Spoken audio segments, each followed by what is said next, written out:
السلام علیکم ورحمۃ اللہ وبرکاتہ۔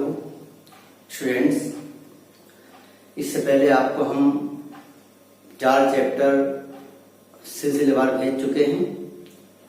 آج آپ کو 5واں چیپٹر ہم بتائیں گے۔ ہمارا جو چیپٹر چل رہا ہے وہ اسم کے بارے میں ہم آپ کو بتا رہے ہیں۔ دیکھیے گا، آج کی قسط میں ہم سیکھیں گے اسم عام میں اسم جمع، اسم کیفیت، اسم اعلیٰ، یہ آپ کو ہم سکھا چکے ہیں۔ اس میں جمع میں آپ نے سیکھا تھا کہ کسی مجموعے کا نام، جیسے کہ جھنڈ ہے، بھیڑ ہے، قطار ہے، اسے اسم جمع کہتے ہیں۔ اسی طرح سے اسم کیفیت، اس کی تعریف میں ہم نے آپ کو بتایا تھا کہ جس چیز کو ہم محسوس کریں اور ظاہر نہ کر سکیں اسے اسم کیفیت کہتے ہیں۔ اسی طرح سے اسم اعلیٰ، کہ کسی کام کو کرنے کے لیے، مکمل کرنے کے لیے جب کسی دوسری چیز کی ضرورت پڑے اسے اسم اعلیٰ کہتے ہیں۔ اس کی مثال میں ہم نے آپ کو بتایا تھا کہ چاقو ہے، تھرمامیٹر، کینچی۔ آج کے چیپٹر میں بچوں ہم آپ کو بتائیں گے اسم کی خاصی قسمیں۔ دیکھیے گا،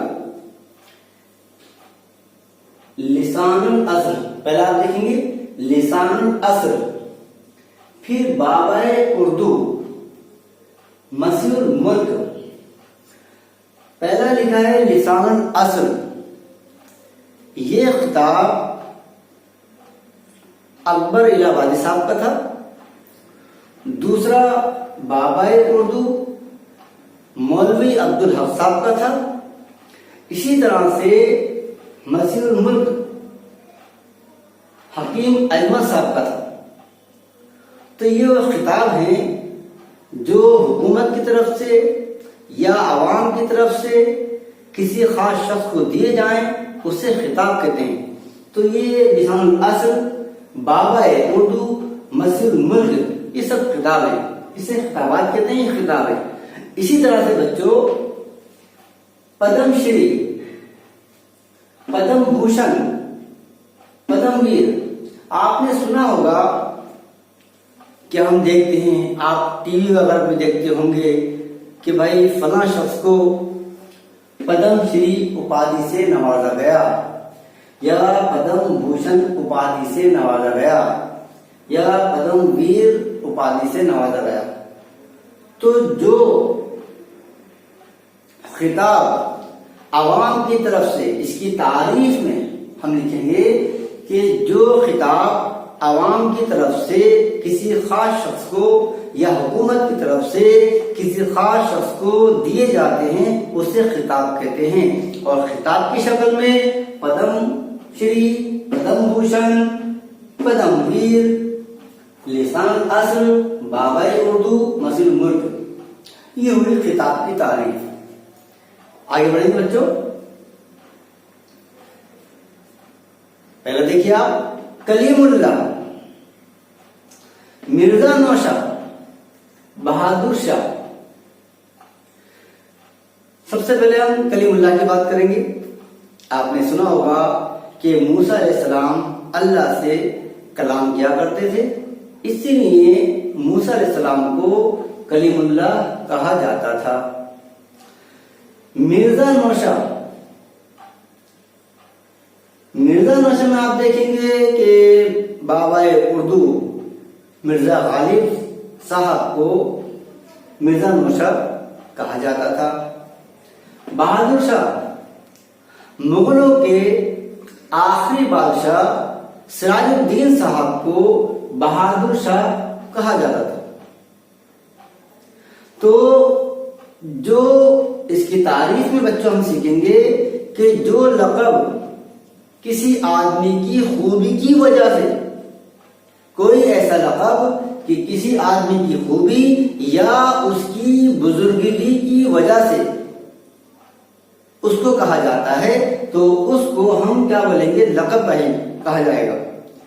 کہ کوئی بھی لقب کسی آدمی کی بزرگی کی وجہ سے یا پھر اس کی کوئی خوبی کی وجہ سے اس کو دیا جائے، اس کو کہا جائے، اسے ہم لقب کہتے ہیں۔ یہ لقب کی تعریف ہوئی۔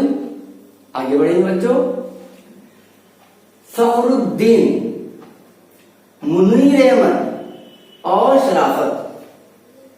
آپ نے دیکھا ہوگا کہ کچھ چھوٹے بچے ہوتے ہیں تو گھر والے ان کو کچھ نام دیتے ہیں، جیسے کہ دیکھیں یہاں لکھا ہے فخر الدین کا فخر، منیر کا منع، شرافت کا شرف۔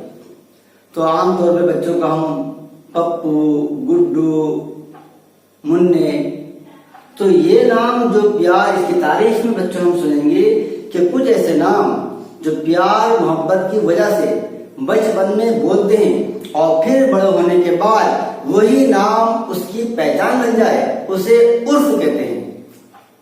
بچپن میں پیار محبت کی وجہ سے ماں باپ جو نام بولتے ہیں، کہتے ہیں، پھر وہی نام بڑے ہونے کے بعد اس کی کوئی پہچان بن جائے، اسے عرف کہتے ہیں۔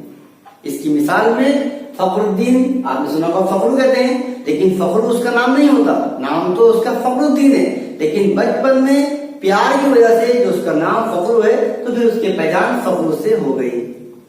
اسی طرح سے منیر احمد، تو منیر احمد منع، تو منع کوئی اس کا نام نہیں ہے، نام تو ہے منیر احمد، لیکن بچپن میں پیار محبت کی وجہ سے جو نام اس کو دیا گیا اس کی وجہ سے وہ منع سے مشہور ہو گیا، یہ ہوگا عرف۔ اسی طرح سے شرافت ہے، شرفو، گڈو، پپو، منی، چنی، اس طرح سے یہ سارے نام جو ہیں عرف نام کہلاتے ہیں۔ تو بچوں آج آپ کو ہم نے یہ بتایا، یہ سکھایا، اور یہ امید کرتے ہیں کہ انشاءاللہ آپ کی سمجھ میں آ گیا ہوگا اور برابر آپ جو ہے اس کو کمپلیٹ کرتے رہیں، سمجھتے رہیں انشاءاللہ۔ اردو گرامر میں انشاءاللہ پھر آپ کو کوئی پریشانی نہیں آئے گی، بس شرط یہ کہ ہر چیپٹر کو سلسلے وار آپ دیکھتے رہیں، سمجھتے رہیں اور اس کو فیئر کرتے رہیں۔ پھر آپ سے ملاقات ہوگی۔ اللہ حافظ۔